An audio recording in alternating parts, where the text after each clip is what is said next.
अयोध्यामध्ये कोणाचं अयोध्यामध्ये राम मंदिर बनवण्यामध्ये बाबरी मस्जिदच्या आंदोलनामध्ये कोणाचं किती योगदान होतं हे आम्हाला संजय राजाराम राऊतनी सांगू नये। आणि त्याचं अगर असं म्हणणं असेल की उद्धव ठाकरेचं त्याच्यामध्ये फार मोठं योगदान आहे, तर मी त्याला खुला ओपन चॅलेंज देतो की त्यांनी उद्धव ठाकरेचा या राम मंदिराच्या आंदोलनाशी संबंधित असलेला किंवा 93 मध्ये ज्या दंगली मुंबईमध्ये झाल्या त्या दंगलीचा आणि उद्धव ठाकरेच्या संबंध असलेला एक पुरावा मला द्यावा, एक फोटोग्राफ दाखवावं ज्याच्यावर अजूनपर्यंत एक साधा FIR नाही, NC नाही।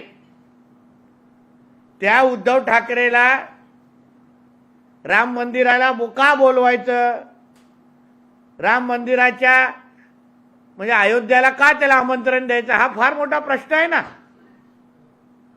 आम्ही हिंदू हृदय सम्राट बाळासाहेब ठाकरेचं योगदान, विश्व हिंदू परिषदेचं योगदान, राष्ट्र स्वयंसेवक कार्यकर्त्यांचं योगदान, स्वयंसेवकांच्या योगदानाबद्दल कोणाचं दुमत नाही, त्याच्यावर चर्चाच होत नाही। पण आक्षेप असा आहे की ज्या उद्धव ठाकरेचा आणि राम मंदिर आणि अयोध्याशी काही काडी मात्र संबंध नाही, ज्यांनी मुख्यमंत्री असताना जेव्हा ऑनलाईन पद्धतीने राम मंदिरासाठी देणगी देशभरामध्ये जमा होत होती, तेव्हा ह्याच उद्धव ठाकरेंनी त्या देणगीला विरोध केलेला। म्हणून संजय राजाराम राऊतला सांगेन, अरे बाबा, राम मंदिर आणि तुझ्या मालकाचा काही संबंध नसल्यामुळे आणि 22 तारखेच्या कार्यक्रमासाठी सरकारने अधिकृत फोटोग्राफर नेमलेले आहेत। मग आम्हाला वेगळ्या मुंबईतून फोटोग्राफर घेऊन जाण्याची काहीच गरज नाही। मग उद्धव ठाकरेची तिथे काय गरज पडते आम्हाला?